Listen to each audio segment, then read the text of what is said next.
Hay una palabra para esta tarde. Tiene que ver con el arca. De hecho, hay varias arcas. Está el arca del pacto, que fue posterior al arca de Noé, pero después hubo una llamada arca del tesoro en el templo, ¿cierto? Donde llevaban las ofrendas. Pero después de esa arca vino Yeshua, ¿cierto? Como la verdadera arca de salvación y nos constituyó a cada uno de nosotros arcas de salvación. ¿O no? Si resumimos todo en una sola arca, es Yeshua, ¿cierto? Y hoy vamos a hablar del arca. Para ello nos vamos a basar en la escritura, en el libro de primer libro de Samuel. Primer libro de Samuel. Y hoy va a ser un poquito leído. Vamos a leer. Y sé que en la mera lectura vamos a tener comprensión de muchas cosas. Voy a leer desde Primera de Samuel, capítulo 4. No les voy a leer el capítulo 3, ¿sí? Ni el 1, ni el 2, ni el 3. ¿Ya? El 1, el 2 es donde Ana, ¿cierto? Gime y ora por deseo de un hijo, donde Ana da el cántico cuando tiene la bendición del Eterno y queda embarazada y entrega, ¿cierto? A Samuel. Pero también en ese capítulo 2 está la profecía que el Eterno manda a la casa de Isaí, perdón, de Elí, el sacerdote, de aquel tiempo que hacía las veces de sacerdote y de juez, pero que era un mal sacerdote, porque permitía a sus hijos hacer cosas horrendas, ¿cierto? Y estos hijos de Elí, estos hombres que prácticamente eran de conducta perversa, ellos tomaban las ofrendas, ¿sí? Que eran de Jehová. Ellos tomaban esas ofrendas y hacían de ellas conforme ellos deseaban, querían y no como estaba escrito que debía ser, ¿cierto? Presentado el sacrificio. Y ellos tomaban, pedían la carne cruda para hacer asados.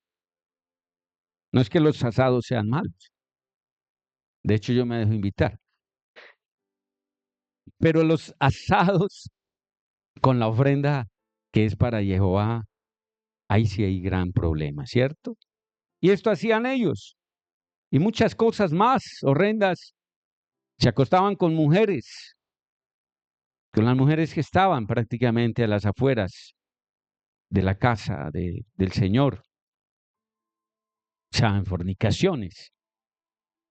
Creo yo que antes el Señor se detuvo y no actuó para consumirlos antes.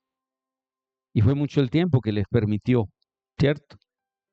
Por esta causa el Señor entonces manda una palabra de juicio a el padre de ellos, a Elí, y le manifiesta que así como le había hablado a la casa del padre de él, o sea, prácticamente a Jacob, ¿cierto? A Israel,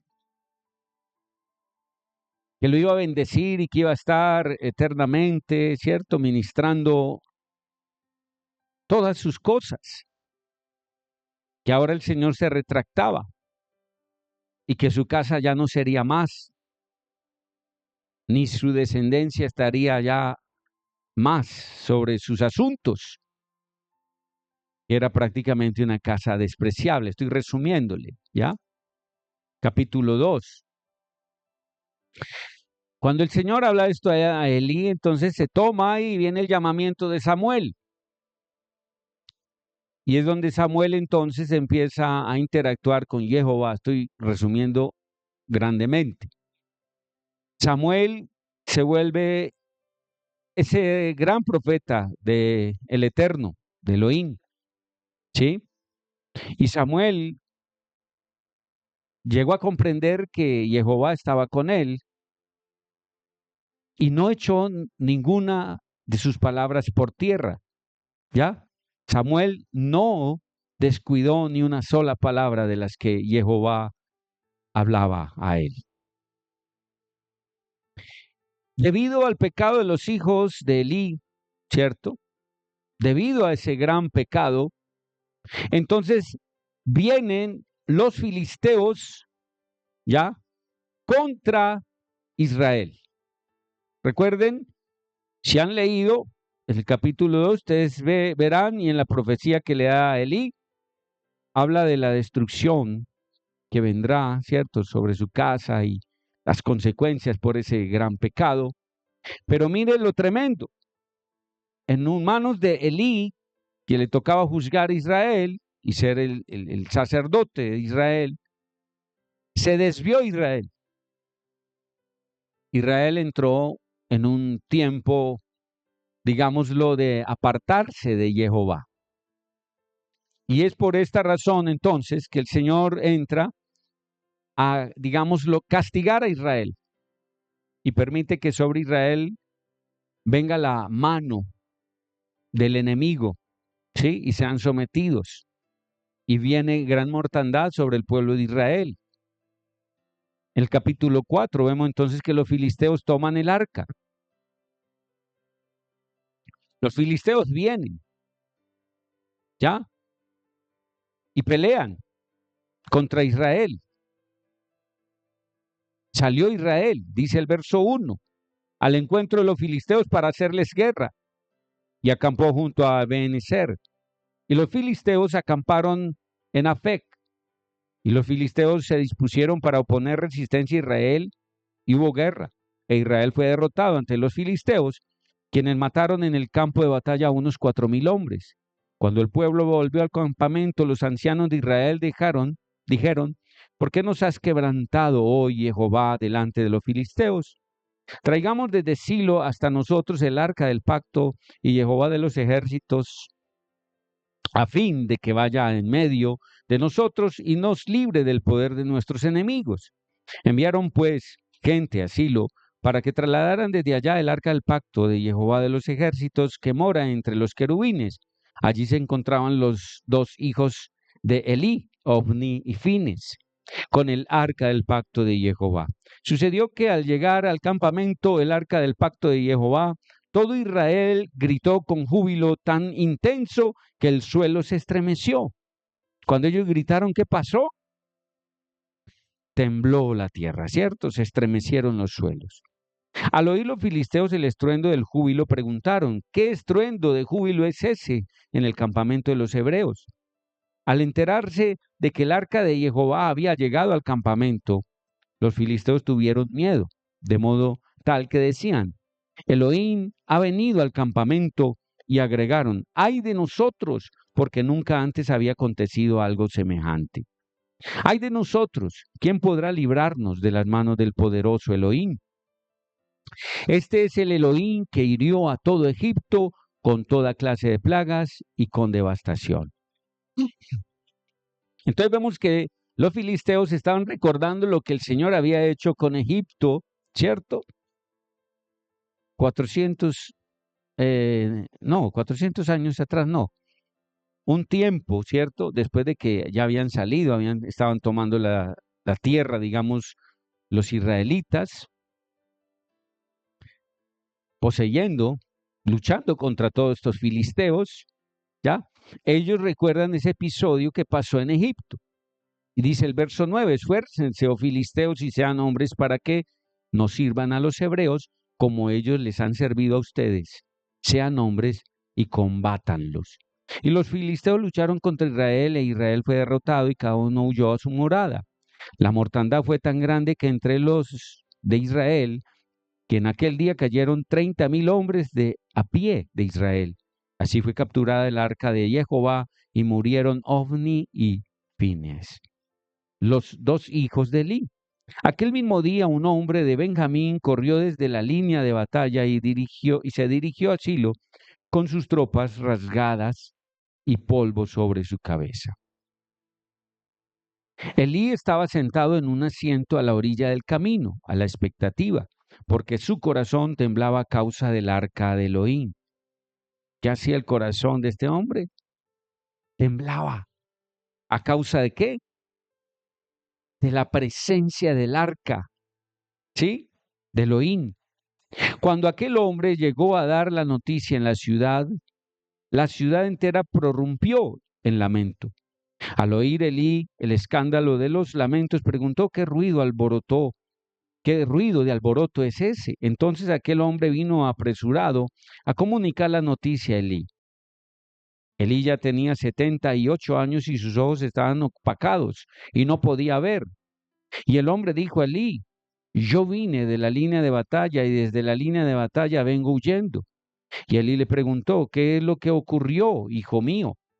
El mensajero respondió diciendo, Israel ha huido de la presencia de los filisteos, pero también hubo gran mortandad entre el pueblo, e incluso tus dos hijos, Ofni y Fines, murieron, y el arca de Elohim fue capturada.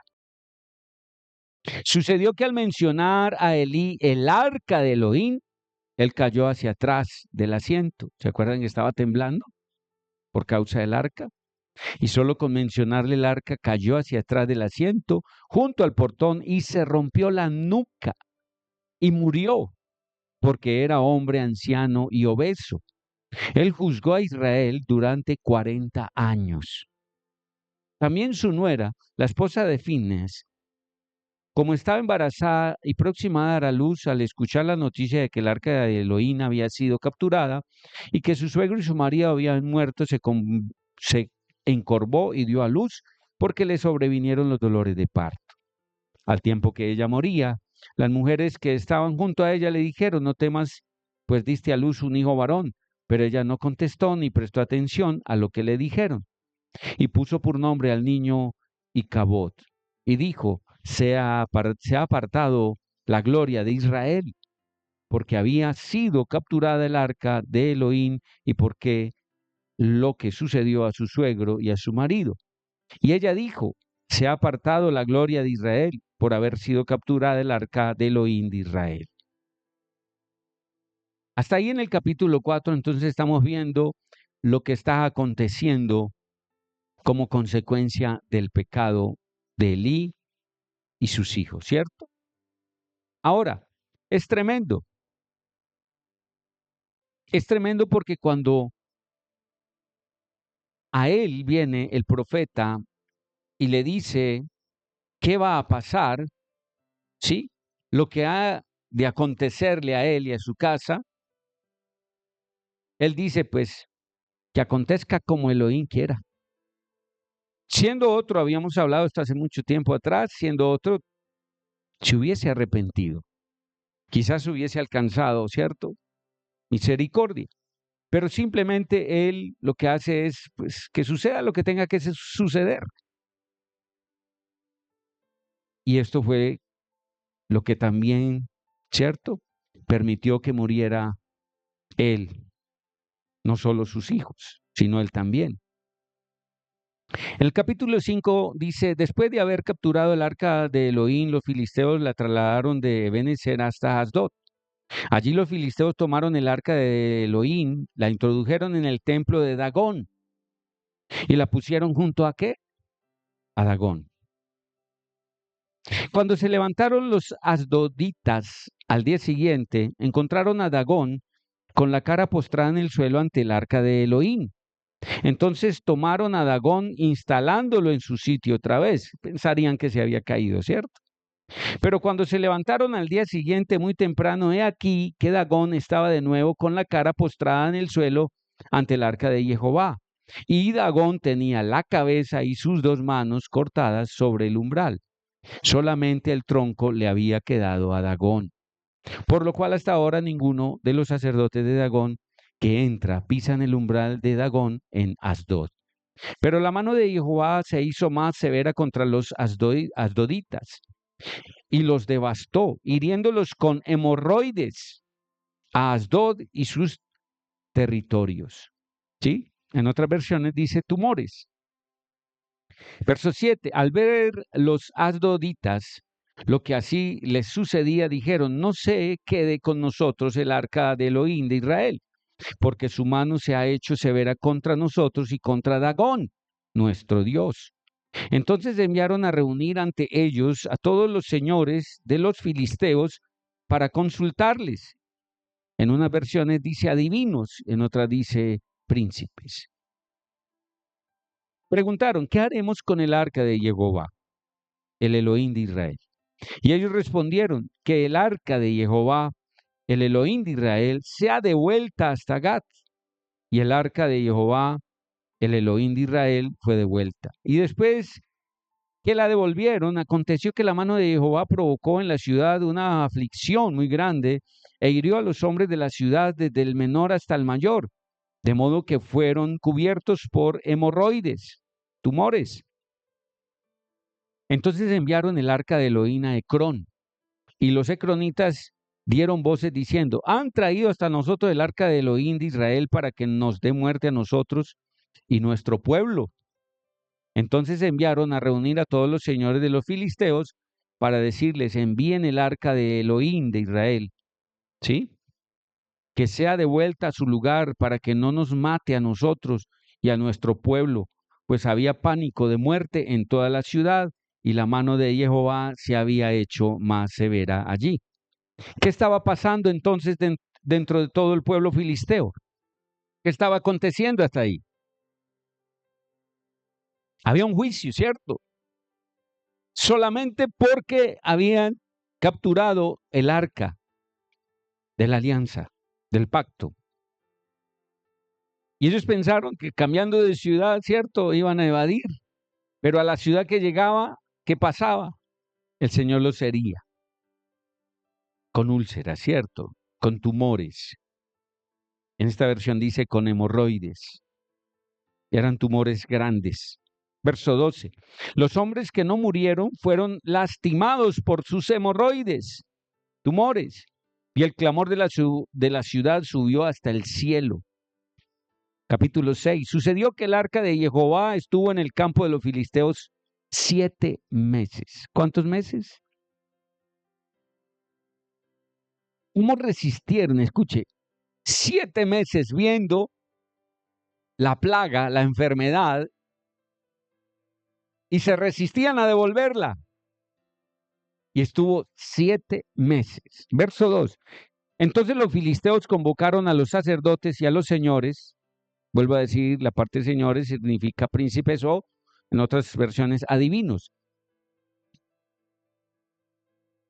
Los adivinos en ese tiempo eran tomados como doctores, ¿cierto? Por eso se dice señores. Entonces, convocaron a los sacerdotes y a los señores para consultarles. ¿Qué haremos con el arca de Jehová? Háganos saber cómo la podemos enviar a su lugar. Volvieron a preguntar, ¿cierto? Y ellos respondieron: si ustedes envían el arca de Jehová, el Elohim de Israel, no la han de enviar vacía, sino que ciertamente deberán traer ofrendas ante ella. Y entonces serán sanados y entenderán por qué la mano de Jehová no se ha apartado de ustedes. Miren lo que están diciendo. ¿Quiénes? Los adivinos, los tales señores, los príncipes, ¿cierto? Están dando, ¿qué? Una respuesta y es favorable a Israel. Es: devuélvanles el arca, pero mire lo que están diciendo, no lo vayan a devolver, ¿qué? Vacía. O sea, por la afrenta que se había hecho, estaban reconociendo que tenían que ofrendarle al Elohim de Israel, ¿cierto? Verso 4. Entonces ellos preguntaron: ¿qué ofrendas debemos traer ante ella? Y ellos respondieron: según el número de los señores de los filisteos, adivinos o príncipes, 5 hemorroides de oro y 5 ratones de oro, porque una misma plaga ha sido para ustedes y para sus señores. Hagan pues figuras de sus hemorroides y figuras de sus ratones, los cuales arrasan con la tierra y den gloria al Elohim de Israel. Tal vez Él aligere el peso de su mano sobre ustedes, de su Dios y de su tierra. Miren la respuesta que están dando los adivinos, ¿cierto? Verso 6. No endurezcan su corazón como endurecieron su corazón los egipcios y el faraón cuando hicieron mofa de ellos al no dejarlos ir. Estaban recordando lo que había pasado cuando no dejaron salir a Israel, que vinieron las plagas sobre ellos, ¿cierto? Verso 7. Ahora pues tomen y preparen un carro nuevo. ¿Un carro qué? Una chatarra, no. Ahora pues tomen y preparen un carro nuevo y 2 vacas que estén criando, a las cuales no se les haya puesto yugo. Unzan las vacas al carro y hagan volver al corral sus becerros en dirección contraria a ellas. Después tomen el arca de Jehová y colóquenla sobre el carro. Pongan también los objetos de oro que traen ante ella como ofrendas y colóquenlos en una canasta a su lado y déjenla ir.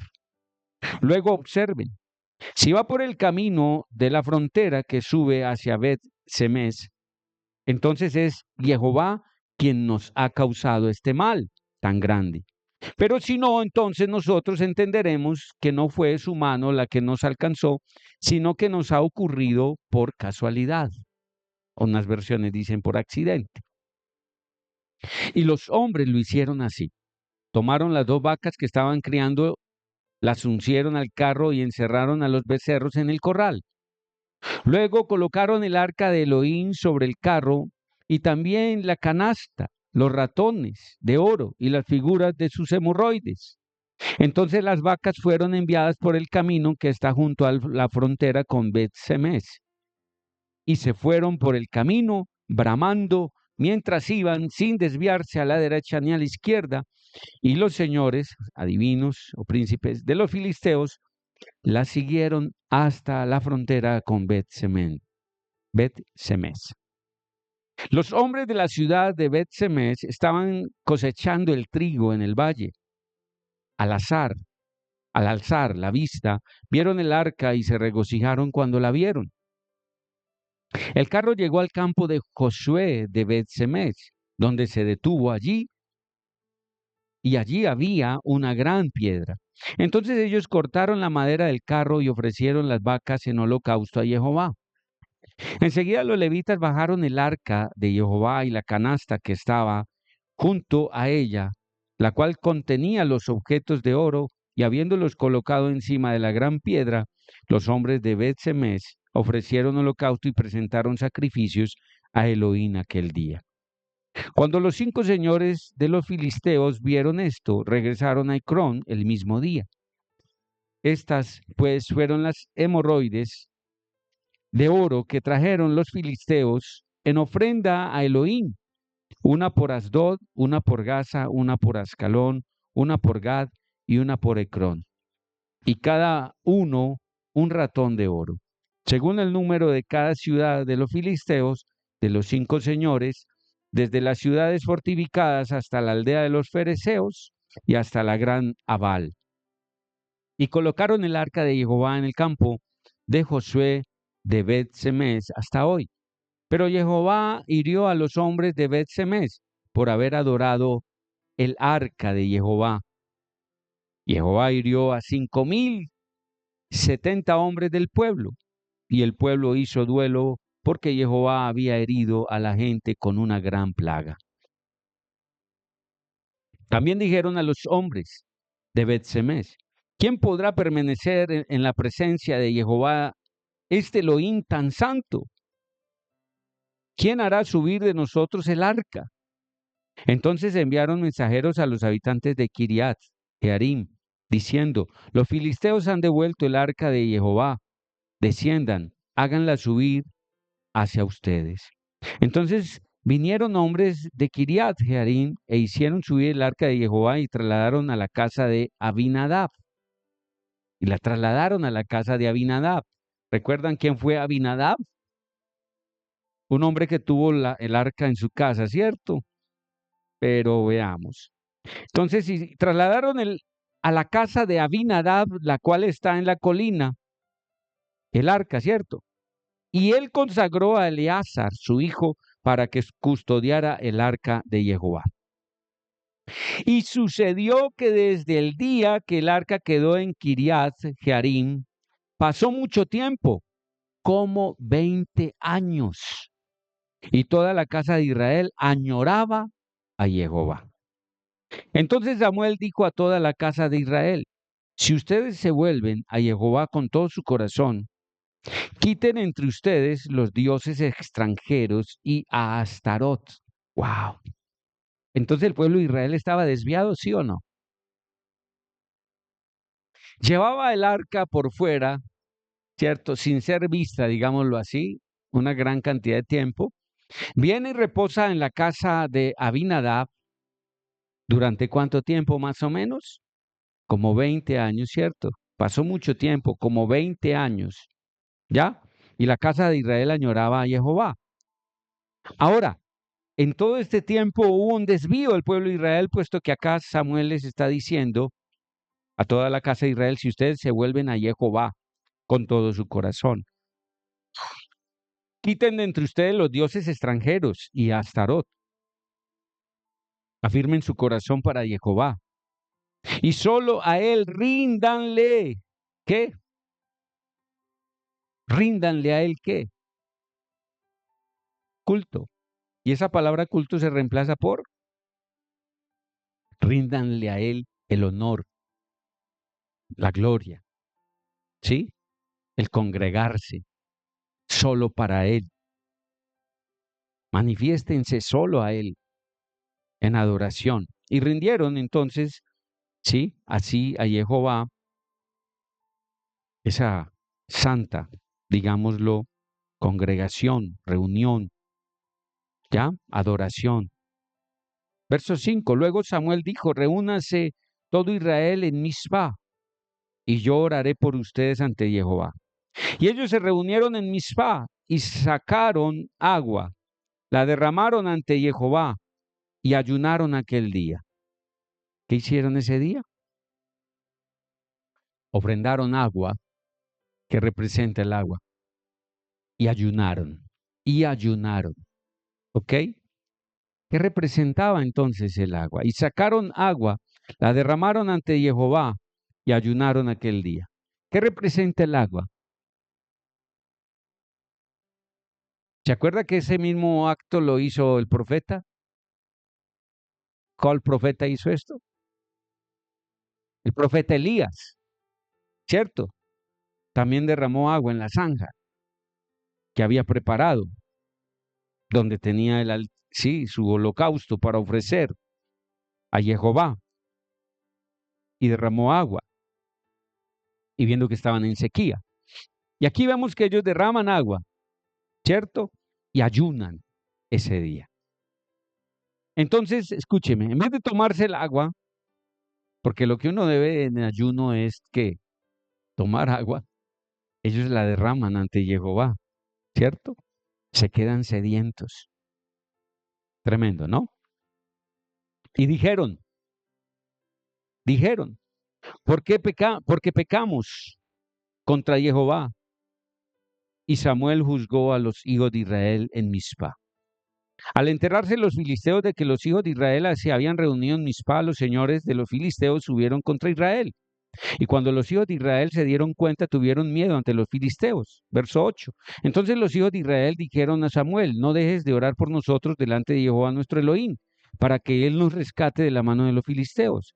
Entonces Samuel tomó un cordero de leche y lo ofreció en holocausto completo a Jehová. Y oró Samuel ante Jehová por los hijos de Israel, y Jehová le respondió. Sucedió pues que al estar Samuel ofreciendo el holocausto, los filisteos se acercaron para luchar contra Israel en aquel día. Jehová tronó con gran estruendo contra los filisteos y los confundió, y ellos fueron derrotados ante Israel. ¿Qué hizo el Señor? Dice, en aquel día Jehová, ¿qué hizo? Tronó con gran estruendo. Nosotros conocemos un poquito de eso, ¿cierto? Tronó, de esos truenos que estremecen a la gente, ¿o no? Estremecen. Y tronó y los estremeció y los confundió y fueron derrotados. Verso 11. Luego los hombres de Israel salieron de Mizpa, persiguieron a los filisteos y los mataron a espada hasta más allá de Bet-car. Entonces Samuel tomó una piedra, la puso entre Mizpa y Bet-car y llamó su nombre Ebenezer. Y dijo, hasta aquí nos ha ayudado Jehová. Y los filisteos fueron derrotados y ya no vinieron al territorio de Israel, pues la mano de Jehová estuvo contra los filisteos todos los días de Samuel. ¿Cuánto tiempo estuvo la mano del Señor con Israel? Mientras Samuel estaba en pie, con vida. ¿Cuánto vale la vida de un verdadero profeta en una nación? ¿Cierto? ¿Y qué trae un verdadero profeta, hombre o mujer del Eterno sobre esa tierra? Trae la presencia del Eterno. Y el verdadero profeta lo que hace es volver el corazón del pueblo ¿a quién? Al Eterno. ¿Ya? Un verdadero siervo del Eterno, un verdadero profeta del Eterno no busca hacer congresos para llenar ¿qué? Los lugares de gente y predicarles acerca de qué? De lo que ellos quieren oír y de la prosperidad que vendrá sobre sus vidas. No.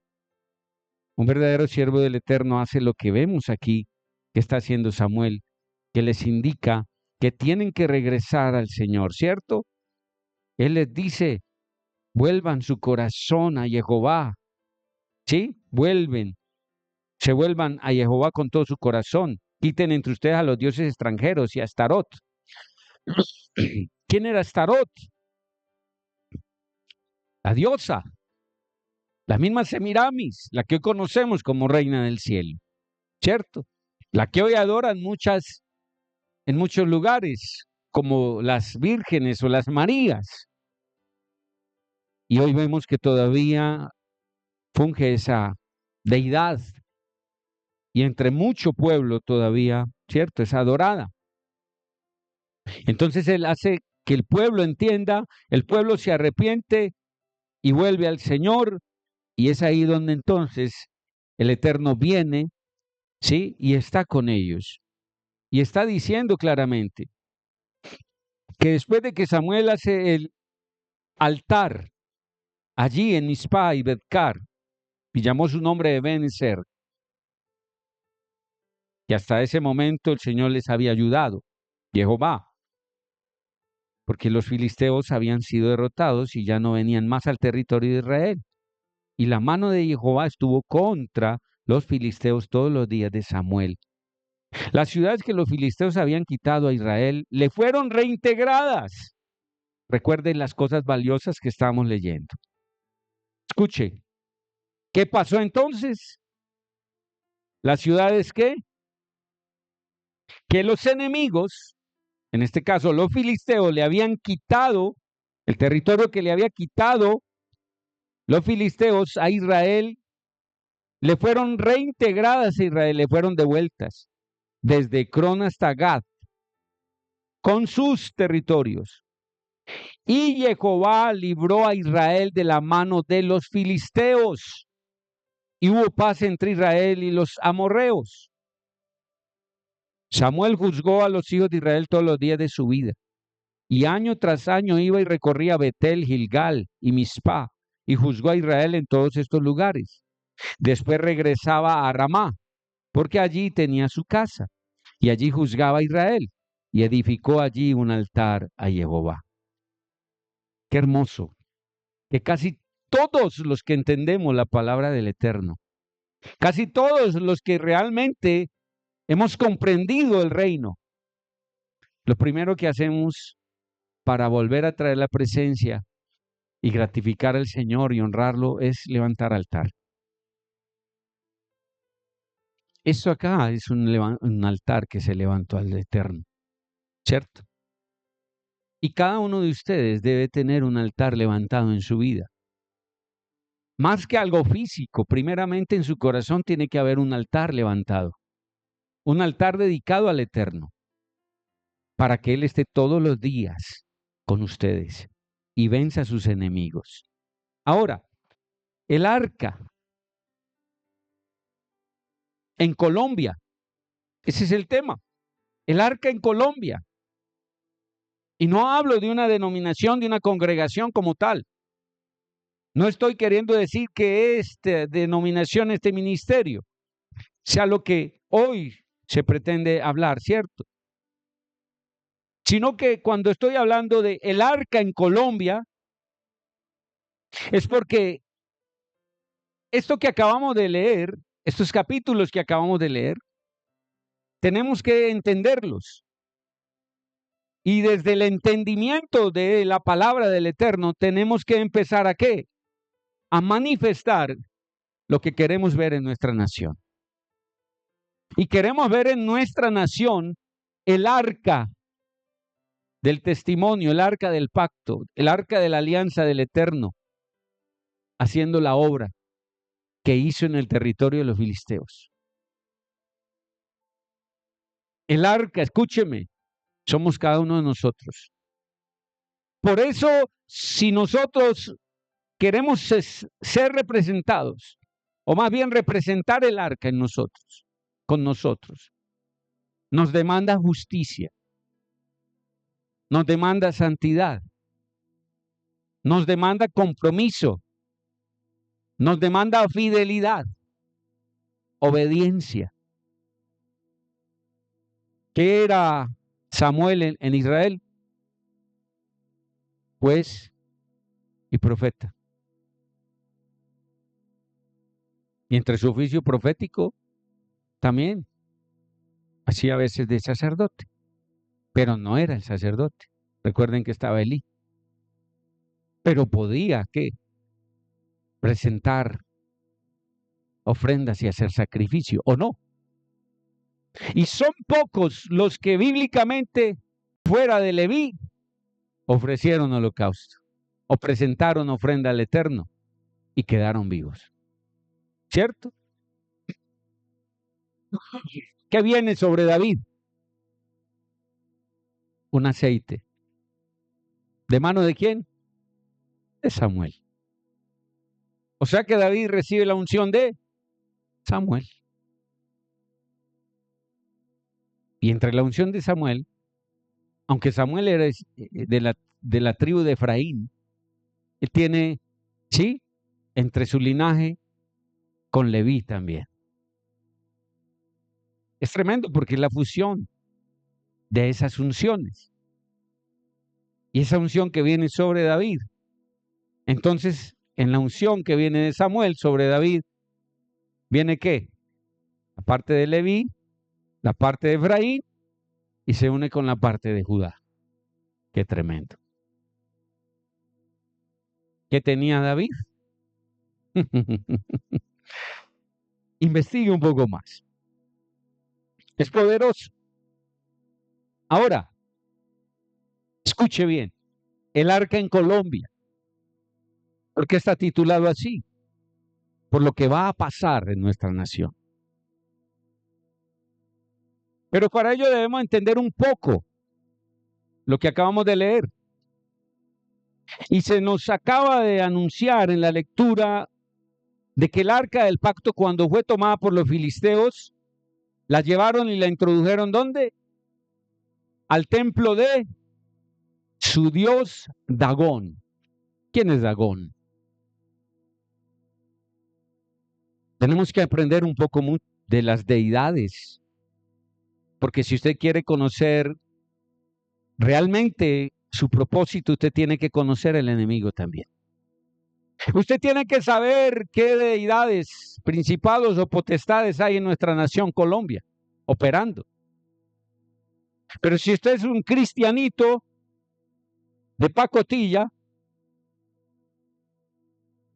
y que usted se levanta a pelear y a guerrear y a tratar de tirar los diablos por la tierra sin saber con quién está peleando, dudo que dure mucho. Aquí hay que ser entendidos en muchas cosas. Y entre esas, ¿quiénes son las deidades, principados o potestades que pueden estar en nuestra nación? ¿Y en qué departamentos? ¿Y cómo operan? Si usted ve ahora lo que está pasando en Colombia, usted entonces, si conoce un poco de este tema, usted sabe que se mueve en el Cauca, usted sabe que se mueve entonces en la frontera con Venezuela por Catatumbo, usted sabe entonces que se puede estar moviendo por Chocó, usted sabe que se está moviendo por las zonas del Arauca y de todo lo que es los llanos. ¿Aló? Y estoy seguro que muchos profetas de Colombia que dicen ser profetas no saben lo que en Colombia se mueve. Y se mojan diciendo que son profetas porque cualquier cosa que ven y dicen, el Señor me mostró esto y aquello y ya. Sí, puede que el Señor les muestre esas cosas. Pero es que realmente el Señor nos está mandando a subir mucho más alto para que tengamos visión realmente de reino y conocimiento de lo que vamos a enfrentar, porque aún no hemos enfrentado nada. Apenas nos estamos preparando para lo que viene, para lo que va a acontecer. Pero el diablito tiene a más de uno entretenido en sus asuntos personales y por eso más de uno no ha podido subir al monte cara a cara para ver la presencia del Eterno y recibir revelación. Es por eso que el avivamiento de más de uno llamado creyente está empeñado. Ya deberíamos tener un avivamiento. Porque el avivamiento no va a venir porque alguien te ponga la mano sobre la cabeza. El avivamiento no va a venir porque un profeta sople sobre tu vida. Se puede hacer y pueden pasar cosas así, pero no es así. El avivamiento va a venir porque usted va a tener un encuentro cara a cara con la zarza ardiente. El avivamiento va a venir porque usted es un varón o mujer del Eterno que está en la capacidad de subir a lo alto del monte donde Jehová lo está llamando. Santo, Él está aquí. Uf, se siente su presencia. ¿Viene un avivamiento? Sí, viene un avivamiento. Pero ese avivamiento solamente vendrá sobre los que en nuestro corazón deseamos, con ardor y temblor, su presencia. Que anhelamos su presencia más que el agua, que anhelamos su presencia más que la comida que comemos a diario, que anhelamos su presencia más que el empleo que tenemos o las cosas materiales que tengamos, que alcanzamos la visión de Pablo. Pablo renunció a todo con tal de ganar el reino. Y si Pablo llegó a ser el joven rico, que en un momento dado por su inmadurez le dijo a Yeshua que si lo podía seguir y servir, y Yeshua le dijo entre las cosas que le pidió, después de que dijo que cumplía los mandamientos, le dijo, bueno, entonces te falta una cosa, ve y vende todo y dalo a los pobres. Ese joven rico se fue triste, no porque le daba dificultad despojarse. Y lo que indica es que ese joven rico fue Pablo, el apóstol Pablo. Pero Pablo llegó al encuentro con Yeshua, porque eso es lo que necesitamos cada uno de nosotros. Un encuentro personal con Yeshua, el Mashiach. Cuando usted tiene realmente un encuentro personal con Yeshua, usted no vuelve a ser el mismo. Pablo tiene un encuentro que lo transforma, cambia su vida totalmente. Él se da cuenta que el que se presentó delante de él, el mismo que había perseguido, ¿sí? Al mismo que él se había negado. Cuando el Señor le dice, véndelo todo para que me pueda seguir. Y cuando él se da cuenta realmente quién hay detrás de esa luz, de ese destello, cuando él se da cuenta que Yeshua y lo que Yeshua quiere hacer con él, no se resiste. Y Pablo termina sirviéndole grandemente. Para mí, entre todos los apóstoles, el que más obra hizo fue Pablo, en cuanto a obra, ¿sí? Pero también uno entre los que más revelación del reino recibió. Pablo subió al mismísimo cielo y se le fueron mostradas cosas, así como a Johanán, el discípulo amado, cosa que no cuentan otros apóstoles. La preparación de Pablo fue ardua. ¿Cuántos años fue preparado Pablo? Aproximadamente 17 años. Por eso hablaba al inicio ahora. No todos tienen el mismo tiempo de preparación. Si Pablo era un erudito en la palabra, ¿qué terminó siendo? Porque se conocía la Torá, ¿cierto? El Tanaj, todos los libros de profetas, todo lo tenía. Pero ahorita ya desde el punto de revelación del Mashiach, ¿cómo entendía la escritura Pablo? Eso es lo que el Eterno quiere en muchos, que entendamos. Ahora, el dios Dagón era un dios de la mitología antigua, que era adorado en Siria, ¿ya? Lo que hoy conocemos también parte de Palestina y otras regiones. Siria, Palestina y otras regiones. Era adorado como un dios creador. Y era una deidad principal y señor de la tierra en la antigua Siria, ¿ya? Y en las regiones costeras de cerca del río de Éufrates, en todas estas regiones, donde más tarde se lo representó como mitad hombre y mitad pez, ¿ya? Otros nombres para Dagón incluyen, ¿sí? Y es la D, N y la G, como abreviatura. También Dagán, ¿ya? Que significa grano en las lenguas semíticas. Dagón en la Biblia.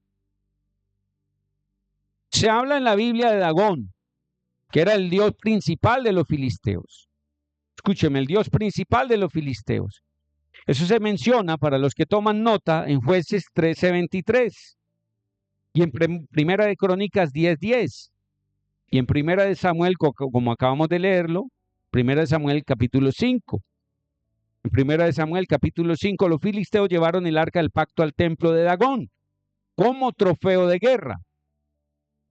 ¿Cierto? Lo acabamos de leer. En Primera de Crónicas 10:10 se menciona un templo de Dagón, donde fue fijada la cabeza del rey Saúl. ¿Aló? Es tremendo. Porque con estas reseñas históricas tenemos que entender un poco más cómo trabaja el enemigo. ¿Por qué la cabeza de Saúl termina allí? ¿Aló? En el templo de Dagón, donde fue fijada la cabeza del rey Saúl. El arca del pacto estuvo, escúcheme, por fuera un gran tiempo, con los filisteos 7 meses. Pero después se llevaba a la casa de ¿quién? Abinadab. Y Abinadab tiene el arca allí por un periodo de ¿cuánto? 20 años. Pregunto, ¿Abinadab honró la presencia? ¿Abinadab honró el arca? Fueron 20 años que tuvo la mismísima presencia del Eterno en su casa y nunca hizo nada para honrar la presencia.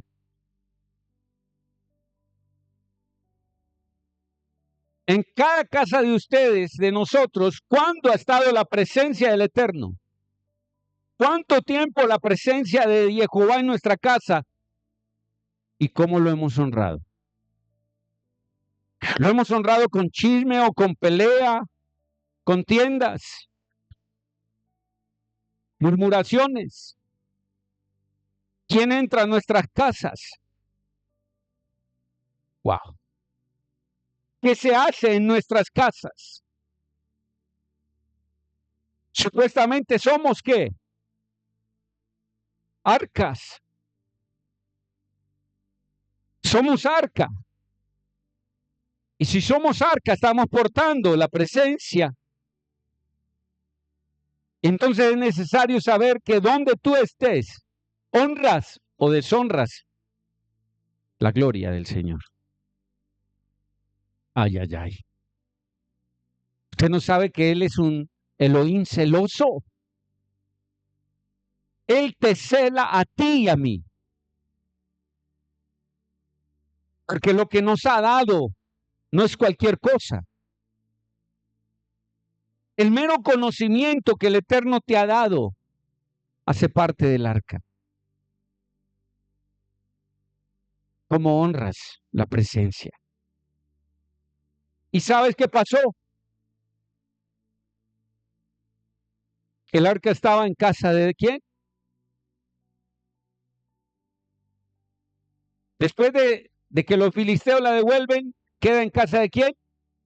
De Abinadab. Viene y es ungido el rey Saúl. Y el rey Saúl envió por el arca. No quiso.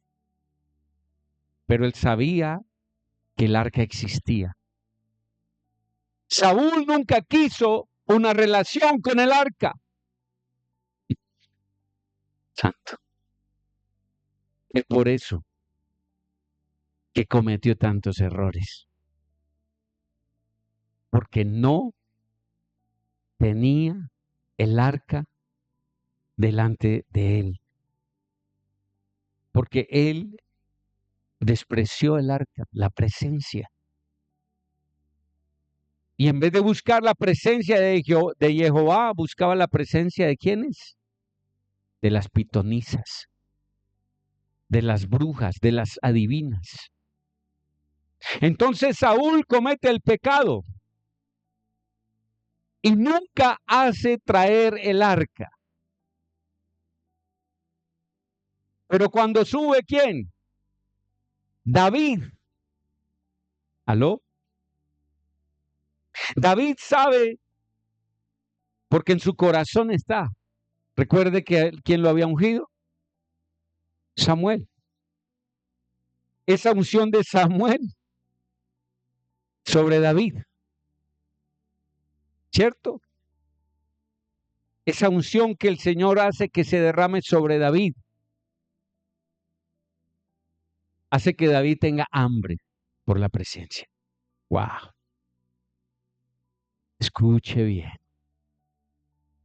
Cuando usted nunca ha tenido la unción, usted no siente sed por la presencia. Pero cuando usted ha venido la unción verdadera, se despierta una sed y un hambre. La presencia de Jehová. No, el Señor está diciendo, quiero ver más de uno con una unción que despierte el hambre y la sed de mi presencia. Y hoy el Señor está haciéndonos entender que perdió Saúl su cabeza. ¿Aló? ¿Qué pasó con el rey Saúl? Sencillo. Como ellos no lograron hacer que el arca del pacto quedase en tierra filistea y el arca del pacto tuviera que rendir culto a Dagón, entonces esa deidad, espiritualmente hablando, se buscó, ¿quién? La cabeza de los israelitas. Santo.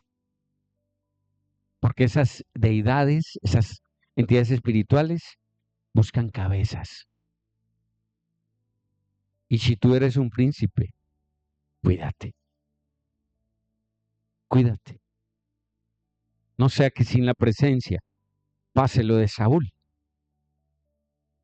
Ahora, Dagón en otras culturas, en la antigua Siria, Dagón era adorado como un dios creador, señor de la tierra y padre de los cielos. En Mesopotamia, muchos gobernantes lo consideraban el dios que les otorgaba el reino sobre las tierras occidentales. En la literatura de Lovecraft, un hombre, Dagón es un monstruo acuático conocido como el dios de los profundos. O sea, que tiene relación con quién? Poseidón. ¿Aló? Mire lo que es Dagón. Mire donde el arca fue a dar. Pero aunque era el dios principal de los filisteos, el Señor humilla a ese dios y lo postra ante el arca. ¿Cierto? Porque no hay Dios sobre todo lo que existe que pueda someter a nuestro Elohim verdadero. Él es el verdadero, Él es el verdadero y sobre Él no hay nada ni nadie. Ahora, Dagón, la palabra Dagón, es el nombre de una antigua deidad filistea mencionada en la Biblia, lo acabamos de ver. Su significado está relacionado con ¿qué? Con pez, desde la palabra ¿qué? Hebrea, dag, pez. Y en algunos casos se asocia con la fertilidad y la cosecha. La fertilidad y la cosecha. En términos proféticos y hebraicos, el nombre de Dagón puede analizarse desde estas 4 letras hebreas. Dagón, Dag, pez, ¿cierto? La primera es Dalet, la letra Dalet, que representa una puerta o acceso y puede simbolizar una transición, umbral o una prueba. Vaya entendiendo. Estamos analizando lo que significa proféticamente Dagón.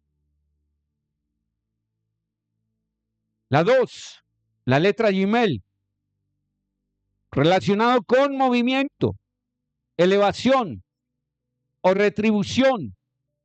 Sugiere una acción o intercambio con dar y recibir. Tercera letra, la Bab, simboliza conexión, unión o continuidad. Es un gancho, parece un gancho esa letra, que enlaza cosas. Y la cuarta letra, la Nun final, asociada con la humildad, la caída y el resurgimiento en su forma final.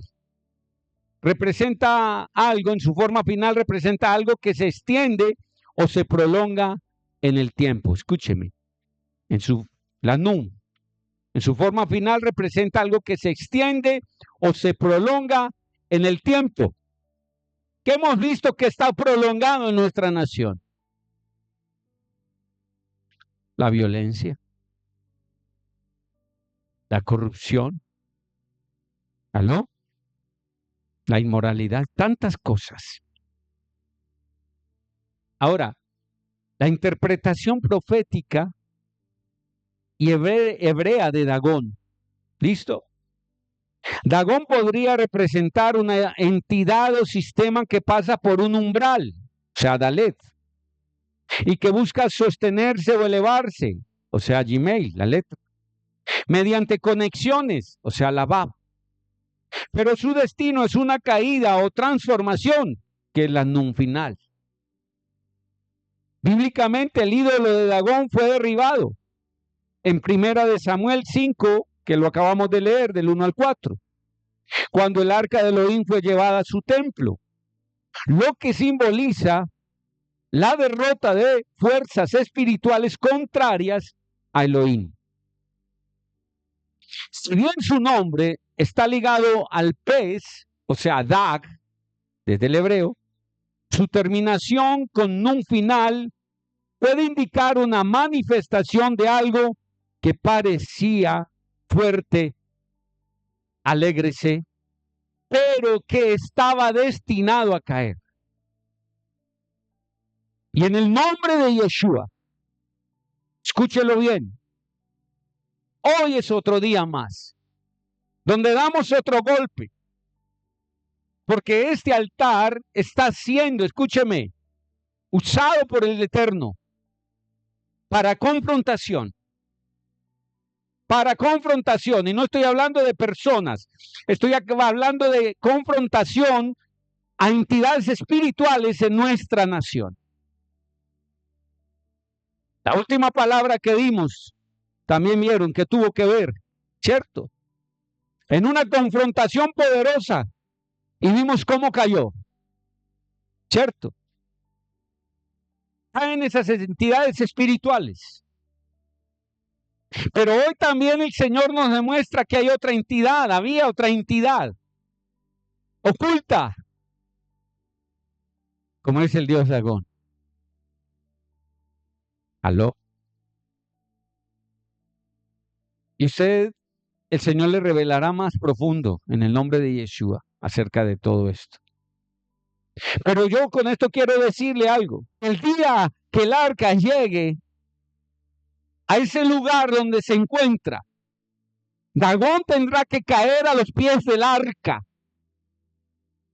Y su cuello será roto, sus brazos serán rotos, como está escrito acá. Tendrá que acontecer porque son ciclos repetitivos.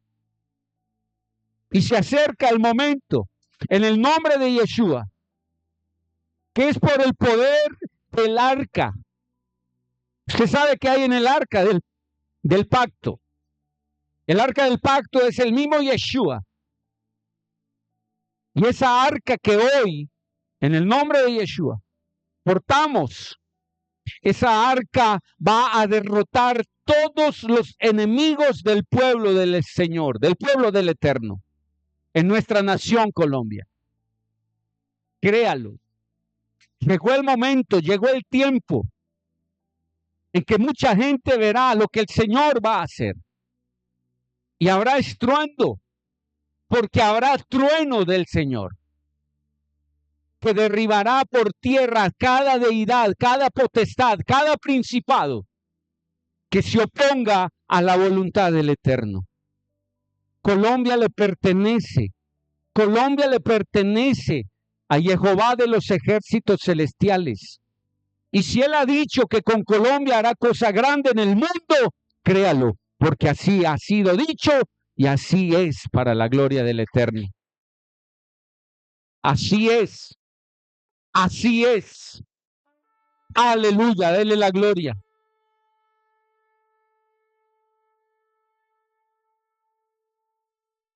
Por eso vamos hacia la perfección. 19. La letra Kuf, que representa la hermandad y representa esa perfección, la logramos este año. Porque unidos realmente, como hermanos que debemos ser, y perfeccionados en Él, escúcheme, gran herramienta, o más bien arma poderosa en la mano del Eterno para juicio. Y en el nombre de Yeshua, que sea un juicio de parte del Eterno, no de los hombres. Justo es su juicio. Y oramos para todos aquellos que hasta hoy no hayan llegado a los pies del Señor, lleguen, para que la mortandad no sea grande. Y muchos más sean salvos y podamos ver lo que se viene para nuestra nación Colombia. Escúcheme, solo es creer. Al que cree, todo le es posible. A los que están a la distancia los bendecimos desde este lugar, declarando sobre ellos grande bendición también. Que todos los que estamos hoy aquí presentes y a la distancia reciban esa unción poderosa que recibió David de mano de Samuel. Recibimos esa unción poderosa hoy, eterno Elohim, que nos hará, escúchame, nos hará fuertes, nos hará invencibles, nos hará brillar con la luz del Eterno, nos pondrá por las alturas, como dice la Escritura, como dicen las bendiciones de Deuteronomio 28, estaremos por lo alto, por arriba, seremos cabeza y no cola, y seremos bendición para muchos, y no pediremos prestado, sino que prestaremos. Seremos de bendición para las naciones. Nuestra tierra es deseable, porque el Señor empezó su obra y la limpiará. La limpiará desde el oriente al occidente y desde el norte hasta el sur. Y viene tiempo de retribución. Viene tiempo, en el nombre de Yeshua, de un verdadero avivamiento en nuestra nación Colombia. Porque la iglesia escucha, tiene Shema, escucha y obedece. Y hacemos la voluntad del Eterno. Shalom, shalom.